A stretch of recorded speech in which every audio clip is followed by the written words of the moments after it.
In David Lindelof's epic Watchmen, masked vigilantes are outlawed in alternate reality. It's a searing and moving spectacle about racism and identity and trauma and violence. I'm Rob Licuria, Senior Editor of Gold Derby, and I'm here with director Nicole Kassell. Nicole, first of all, I want to start with something really fun. I want to congratulate you on winning the DGA Award for TV drama earlier this year. Take us back to that night and what that award meant to you. Oh, thank you. It's pretty surreal to go back to that night now because it was a huge crowd, huge audience, and just such, just being in the audience as a nominee is such an honor. And then to win was electrifying, and to just your life changes incrementally, but there are those moments where it takes a big turn, and it was one. And just so fun to celebrate on that level. So you directed the pilot for which you won the DGA Award. You also directed episodes 2 and 8. Are pilots typically the most challenging episode on any new show because you're setting the tone and you're establishing the characters and you're doing all the world building? Exactly. They are definitely, and that's the fun. They are the most challenging, but like a feature, you're creating a whole brand new show. And I just love being in there from the get-go in terms of setting the vision from the very beginning, hiring the crew, and being a part of the original DNA of the show. Yeah, let's talk about that episode. It's entitled "It's Summer and We're Running Out of Ice." There's really so much to unpack. We could literally, spend 3 hours just talking about that alone. The scenes with the 5th Cavalry, the introduction of Angela Abar as Sister Knight, Vite on horseback, the sepia tones of 1920s Tulsa. There's really a lot of highlights in terms of visually in terms of your contribution to the episode. Did you have a favorite sequence from the episode that you're most proud of? Oh, I'm so proud of the whole episode, and each sequence is like an ambitious movie of its own. From the pilot, but for sure 1921 Tulsa. It was definitely the hardest thing I've ever done technically and emotionally, to actually recreate this historic massacre in this that has not been taught or shown before. The responsibility felt just enormous, to be truthful and do the story justice, but then also how to take care of the cast and crew, both physically and emotionally, in the filming of it, because we're asking people to recreate these horrific events. Yeah, I mean, it's set in 1920s, so obviously the sets, costumes, and so forth, the visual aspects of it put us in that period. Was there anything else that you did different on those scenes to give it a more authentic feel? Because it felt very much like we were in that period, and it was also very unnerving to watch as well for some reason. The way it was shot and edited gave us a real sense of urgency. Yeah. Well, it was definitely, first and foremost, I think the main thing I did technically to indicate 1921 was that sepia tone kind of quality. And then really the focus beyond that was to make it as visceral of an experience as possible, and to put us in the shoes and eyes of the little 5-year-old boy. And we did a combination of handheld, Steadicam, and long lens photography and crane.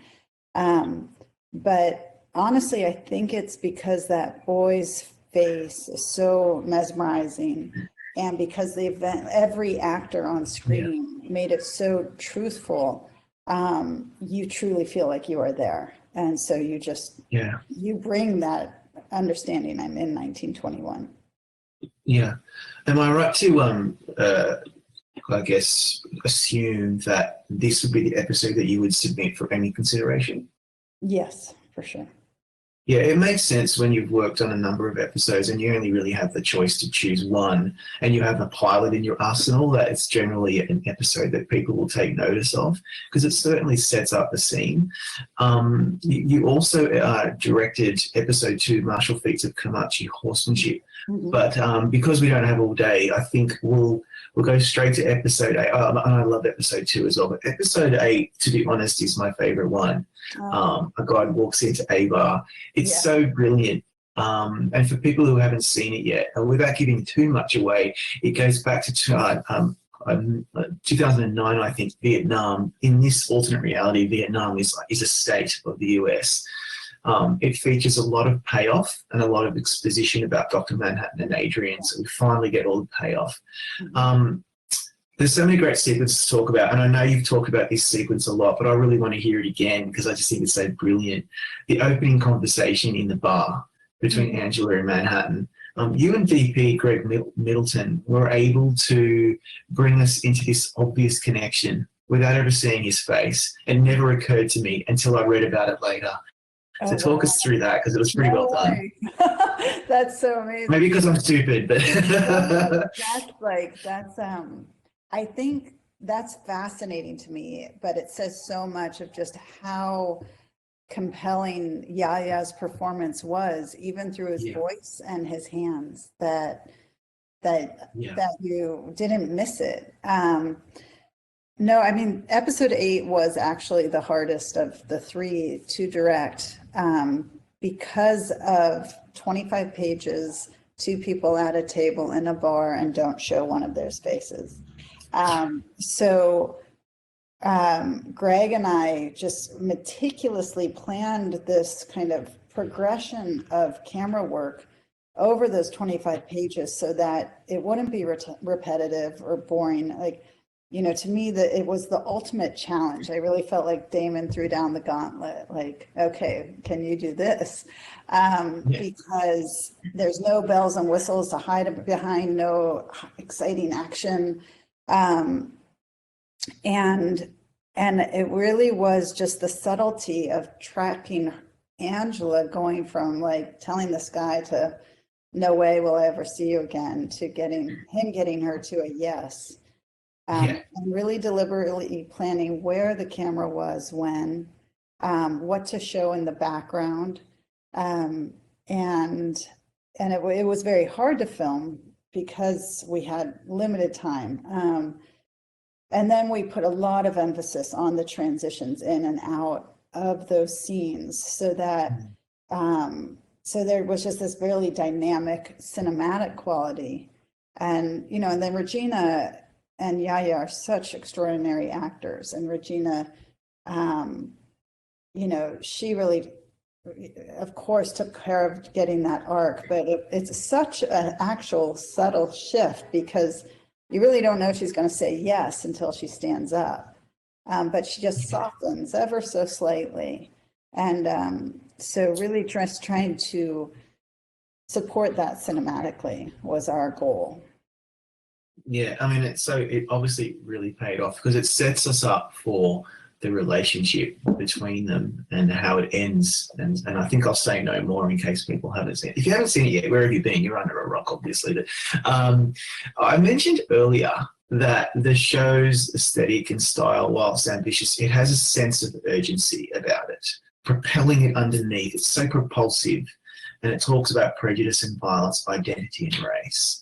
Like, obviously, that is so grounded in the harsh reality that surrounds us right now. What are your thoughts on how Watchmen does that? It's such an old piece. It's based on a 1980s comic, but yet it is so relevant to today.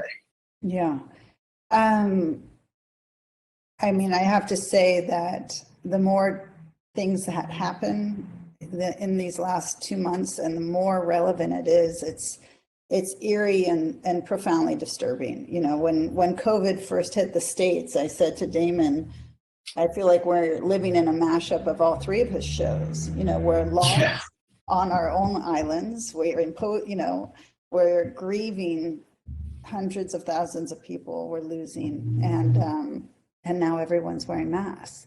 And the way that the masks altering the way people behave is stark and striking. And so today, and then these events of the last week that are just beyond harrowing and horrific.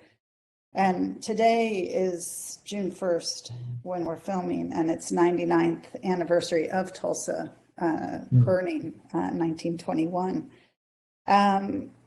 It's just the same story. And the difference is people are learning it now, people are witnessing it, people are sharing it, and hopefully the tolerance is getting smaller and smaller for this kind of atrocities of behavior. And the opening lines of Watchmen are trust in the law. And the whole story is really about what happens when someone can't, and the generational pass down of that trauma. And, here we are making TV shows about it and watching in real time someone be murdered by a law enforcement official.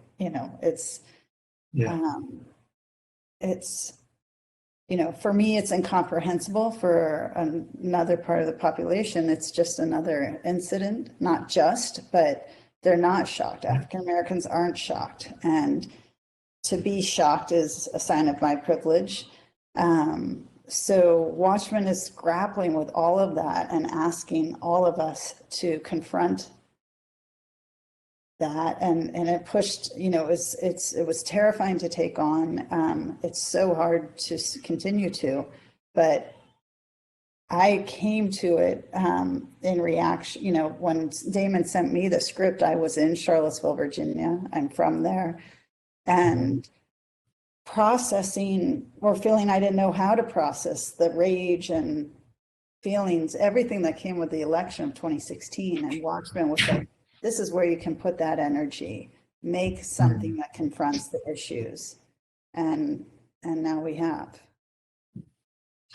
Yeah, I mean, it's uncanny how essential this show has become, not only because, for example, wearing masks has become a political statement in some circles, but also because of the systemic racism and violence that people are grappling with. A certain section of the community grapples with every day, and another section is more shocked about the violence going on in the protests as opposed to the violence that's been going on for decades and centuries.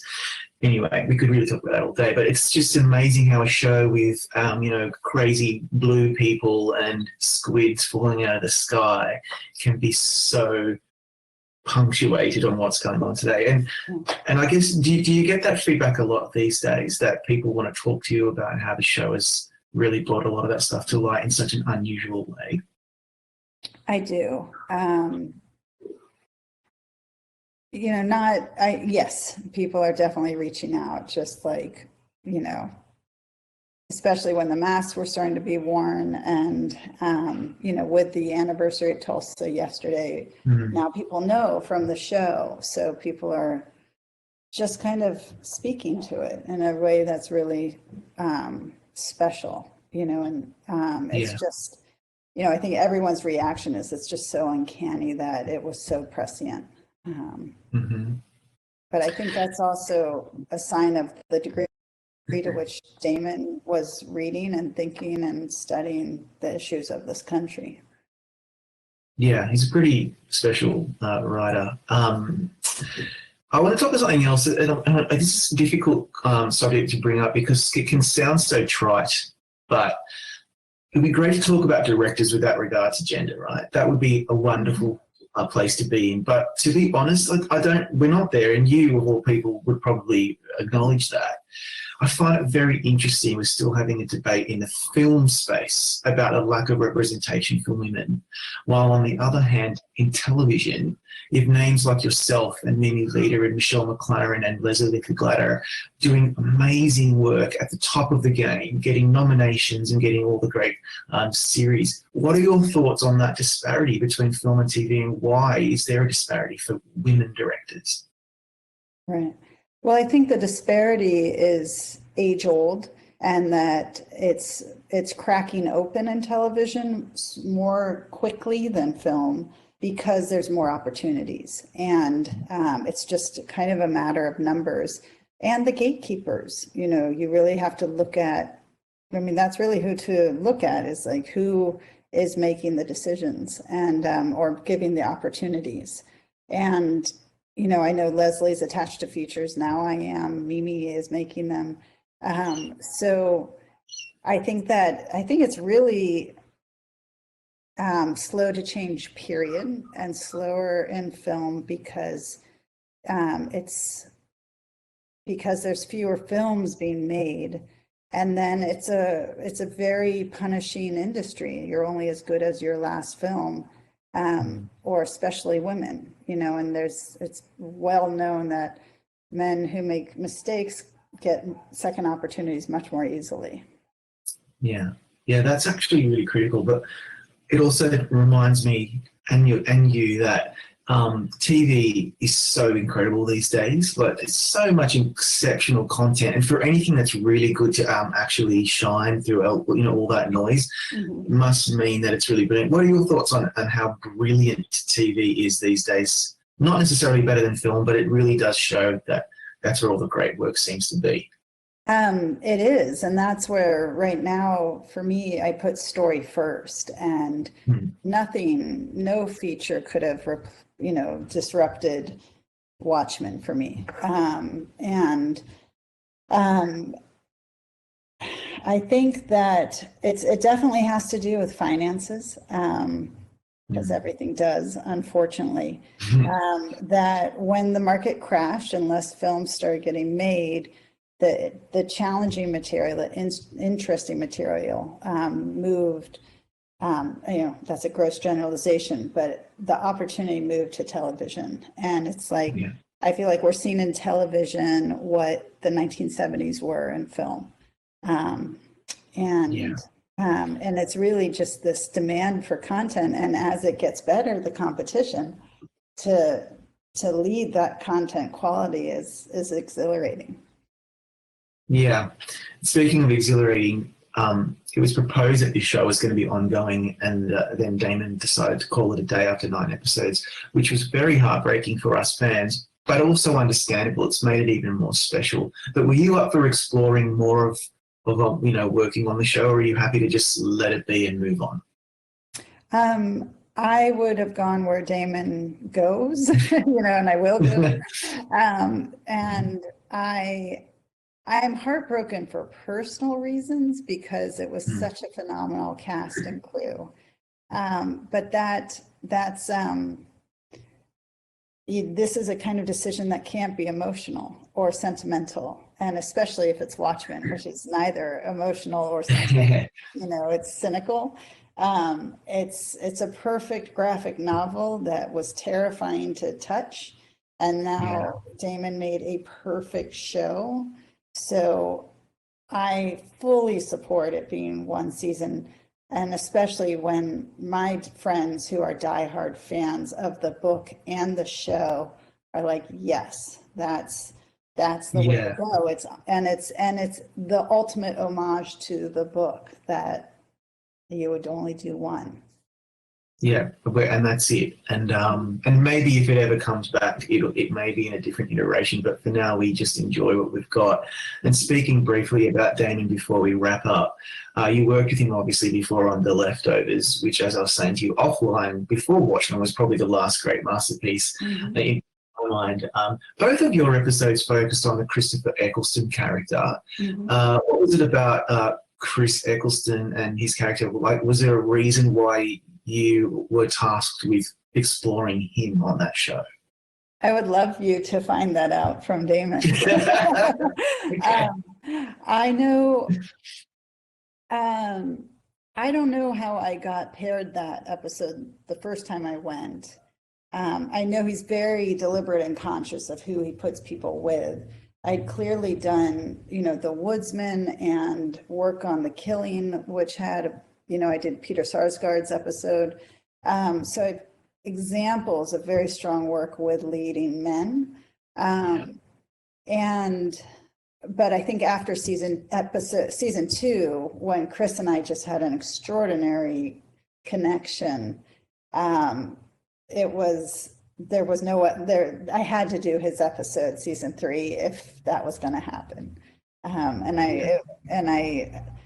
I still grieve the closing of that show as well. I miss Chris deeply and that world. It's hard. It's very hard to say goodbye to these shows. Yeah. I know, right? It's devastating, but it makes them all the more special. And Nicole, congratulations on some wonderful work in Watchmen and your DGA win. And we hopefully look forward to seeing you maybe on some Emmy red carpets, if that is even going to happen. So good luck. Great. Thank you so much. Okay. Now, everyone go to Gold Derby, make your predictions. And before you go, click subscribe. We have lots of great contender chats just like this one with Nicole.